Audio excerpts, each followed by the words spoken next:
જેમ કે વેગમાનનું સૂત્ર તો P બરાબર mv દળ ગુણ્યા વેગ.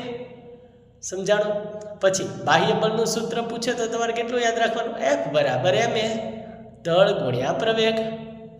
ત્યાર પછી યાંત્રિક ઉર્જા એટલે કોનો સરવાળો છે? યાંત્રિક ઉર્જા બરાબર ગતિ ઉર્જા વત્તા સ્થિતિ ઉર્જા અથવા સ્થિતિ ઉર્જા વત્તા ગતિ ઉર્જા.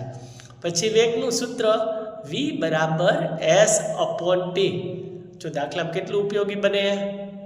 s એટલે અંતર, અમુક જગ્યાએ આપણે સ્થાનાંતર લેશું. વેગ હોય તો આપણે સ્થાનાંતર લખાય, એના છેદમાં સમય, એટલે કે v બરાબર s/t.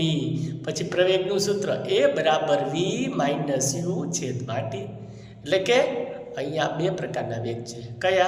તો કે અંતિમ વેગ ઓછા પ્રારંભિક વેગ એને ભાગ્યા સમય. પછી ગતિ ઉર્જાનું સૂત્ર